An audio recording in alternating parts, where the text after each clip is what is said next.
प्यारे दोस्तों नमस्कार और एक बार आपका पुनः स्वागत है आपके अपने YouTube channel Rana sir classes में। और आप लोगों के लिए आज एक बहुत ही महत्वपूर्ण खबर और खुशखबरी लेकर मैं आया हूं। जो उत्तराखंड लोक सेवा आयोग है उसने 400 से अधिक पदों पर असिस्टेंट प्रोफेसर के जो पद हैं उन पर भर्ती निकाली है। और जो कि कहीं ना कहीं उच्च शिक्षा में अपना भविष्य देखने वाले छात्रों के लिए कहीं ना कहीं एक बड़ी खुशखबरी है। तो क्या रहेगा इसका क्राइटेरिया, कौन कौन से लोग इसके लिए आवेदन कर सकते हैं, क्या जो सिलेक्ट क्वालिफाइड कैंडिडेट हैं वो इसमें आवेदन कर सकते हैं या नहीं, पीएचडी वालों को क्या इसमें विशेष वरीयता दी जाएगी, इसके अलावा जो लोग पहले से किसी हायर एजुकेशन संस्थान में पढ़ा रहे हैं उनको क्या लाभ मिलेगा, इन समस्त बिंदुओं पर मैं बात करने वाला हूं। तो आपसे निवेदन है कि वीडियो को अंत तक अवश्य देखें ताकि सारी चीज़ों को आप बारीकी से जान सकें। तो सबसे पहले बात करते हैं, आज के दिन ही 4 दिसंबर 2021 को ये विज्ञापन प्रकाशन हुआ है और इसको अंतिम दिन तिथि जो है 24 दिसंबर 2021 तक है। तो आप लोगों से निवेदन रहेगा कि महत्वपूर्ण बातों को तो मैं बता रहा हूं, किंतु एक बार आयोग की वेबसाइट पर जाकर आप इसके पूरे नोटिफिकेशन को बारीकी से अवश्य पढ़ लें ताकि किसी भी प्रकार की गलती न हो। पिछली बार हमने देखा था कि बहुत से कैंडिडेट एक फॉर्म को 2 बार भरने के कारण क्या है अयोग्य हो गए थे। तो इसलिए मेरा आपसे निवेदन रहेगा कि जो साथी पहली बार इस फॉर्म को भर रहे हो वो किसी भी कीमत पर 2 बार फॉर्म को ना भरें। पहली ही बार को फॉर्म को क्या है बहुत अच्छे से जो इसके निर्देश हैं उसको पढ़ने के बाद भरें ताकि किसी भी प्रकार की कोई गलती की गुंजाइश ना रहे। तो इसमें जो मुख्य बात है वो यही है, इसमें देखो ये लिखा भी है, पॉइंट नंबर 3 आप पढ़ लें कि अभ्यर्थी आवेदन पत्र भरने से पूर्व विज्ञापन में वर्णित समस्त निर्देशों का भली भांति अध्ययन कर ले। किसी भी स्थिति में अपूर्ण आवेदन पत्र स्वीकार नहीं किए जाएंगे, चाहे अपूर्ण हो चाहे आपने एक ही फॉर्म को 2 बार भरा हो तो वो भी अस्वीकार कर दिए जाते हैं। हमने ये पहले भी देखा था। इसके अलावा अन्य जो निर्देश हैं वो काफ़ी कॉमन निर्देश हैं। इसमें जो महत्वपूर्ण बात यह है कि किस विषय में कितने पद आए हैं, तो इसको आप यहाँ से देख सकते हैं।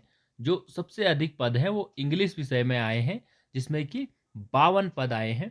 इसके अलावा हिंदी में 33, संस्कृत में 19, भूगोल में 19, और इस प्रकार आप इसको देख सकते हैं कि किस विषय पर कितने पद आए हैं। शिक्षा शास्त्र एक ऐसा विषय है जिसमें बहुत कम 4 पद आए हैं। शारीरिक शिक्षा में भी एक पद आया हुआ है। तो इस प्रकार जो टोटल आप देखोगे तो 455 पदों पर भर्ती आई है। एक प्रश्न कई लोग पूछ रहे थे कि इसमें जो 176 पद हैं, 111 पद सामान्य के लिए हैं, 176 पद अनुसूचित जाति के लोगों के लिए हैं, 48 पद अनुसूचित जनजाति, 99 पद जो ओबीसी कैटेगरी के लोग हैं उनके लिए हैं, और 21 पद कुल मिलाकर अलग अलग विषय में आप देख सकते हैं जो आर्थिक रूप से कमजोर वर्ग हैं उनके लिए हैं। तो आरक्षण की भी स्थिति आप देख सकते हैं। और स्पष्ट तरीके से इसमें दिया हुआ है कि किस पद के लिए आरक्षण में भी जो आरक्षण है वो किस प्रकार लगा हुआ है। तो ये सारी डिटेल्स इसमें दी हुई है। तो अब योग्यता की बात कर लेते हैं। तो जो सभी विषय हैं जिनमें कि नेट सेट की परीक्षाएं होती है जिन विषयों में, उसके लिए जिन अभ्यर्थियों ने नेट या स्लेट की परीक्षा पास की होगी वो इसके लिए योग्य होंगे। किंतु इस बार कोई परीक्षा नहीं होने वाली है, वेटेज बनेगा और उस वेटेज के आधार पर एपीआई स्कोर जो होगा उसके आधार पर ही आपको इंटरव्यू के लिए बुलाया जाएगा। तो कहीं ना कहीं जो पीएचडी किए हुए छात्र हैं उनके लिए मौके अधिक बनते हैं।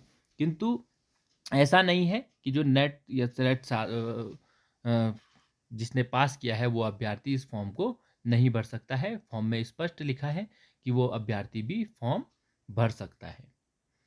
इसके अलावा अब एक जो कॉमन योग्यता होती है कि 55% आपकी मास्टर डिग्री में 55% होनी चाहिए तभी आप एलिजिबल होते हैं जनरल में, और 50% एसटी एससी और ओबीसी उसमें ओबीसी कैटेगरी में। तो पीएचडी के लिए भी 2009 और 2016 के जो रेगुलेशन है उसके तहत ही आपकी पीएचडी होनी चाहिए तभी आप इस फॉर्म को भरने के योग्य होंगे। बाकी अलग अलग विषयों के लिए अलग अलग क्राइटेरिया दिया हुआ है। अब आप देख सकते हैं कि इंटरव्यू में किस प्रकार बुलाया जाएगा। इस प्रकार आपका एपीआई, आपका स्कोर देखा जाएगा। ग्रेजुएशन में अगर आपके 80% से ऊपर हैं तो 21 नंबर मिलेंगे। इसी प्रकार आप देख सकते हैं 19, 16, 10 जिस भी परसेंटेज में आप आते हैं। पोस्ट ग्रेजुएशन के लिए भी इसी प्रकार का क्राइटेरिया दिया हुआ है, 80 से ऊपर 25, उसके बाद 23। तो आप पीएचडी के लिए देख सकते हैं कि 25 नंबर दिए हुए हैं। तो इस प्रकार जिस व्यक्ति का पीएचडी है और उसका अगर नेट विद जेआरएफ नहीं है, स्लेट नहीं है, कुछ नहीं है, किंतु वो फिर भी क्या है 15 नंबर अधिक रह जाता है नेट क्वालिफाइड, या वो भी नेट विद जेआरएफ और स्लेट भी है अगर कोई कैंडिडेट, तो उससे तो इसलिए चांसेस बहुत अधिक बन जाते हैं पीएचडी किए हुए स्टूडेंट के।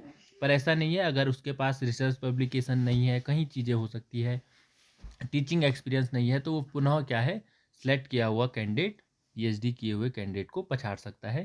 तो इसलिए ऐसा कुछ नहीं है, क्योंकि कहीं जो विद्यार्थी हैं उन्होंने मुझसे पूछा था विभिन्न माध्यमों से कि सिलेक्ट किया है हमने, तो क्या हम इस फॉर्म को भर सकते हैं या नहीं। तो स्पष्ट है कि आप इस फॉर्म को भर सकते हैं, और इसमें स्पष्ट निर्देश दिया है कि एमफिल और पीएचडी को मिलाकर मैक्सिमम 25 नंबर लिए जाएंगे, और जेआरएफ नेट स्लेट अगर आपका है तो टोटल 10 मार्क्स से ज़्यादा नहीं लिया जाएगा। और इसके अन्य भी इसमें दिया है कि अवार्ड कैटेगरी में भी 3 मार्क्स से अधिक आपको नहीं दिए जाएंगे।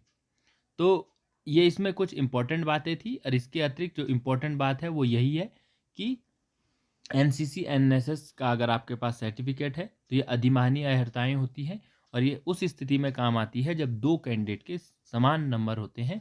तो उस स्थिति में अगर कोई एनसीसी और एनएसएस प्राप्त कैंडिडेट है तो उसको इसमें वरीयता दी जाती है, अन्यथा यह उतना इसका योगदान नहीं होता है, ये उसी स्थिति में काम आता है। तो मुझे आशा और उम्मीद है, आयु सीमा आप जानते ही हैं कि 42 वर्ष निर्धारित की गई है, और इसमें 1 वर्ष का जो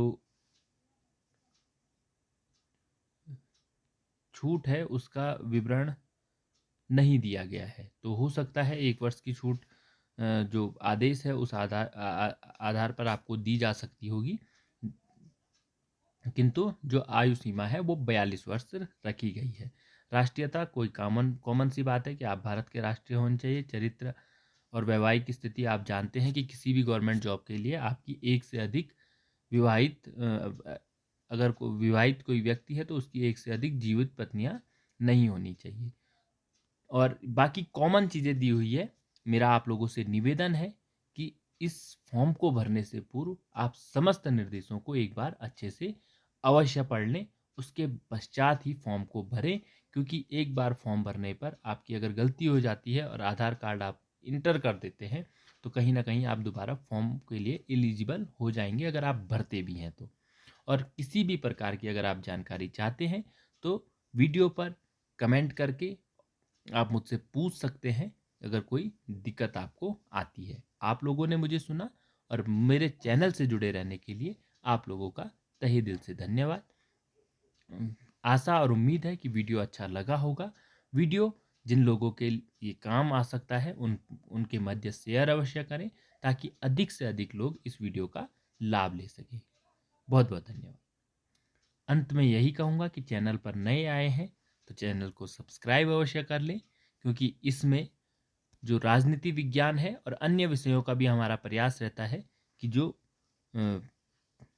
सामान्य ज्ञान से संबंधित या नेट से विशेषकर पॉलिटिकल साइंस के नेट से संबंधित जो बातें हैं, जो गाइडेंस है, वो इसमें प्राप्त प्रदान किया जाता है, और इसके अतिरिक्त विषय से संबंधित बारीकियों को भी बताने का प्रयास किया जाता है।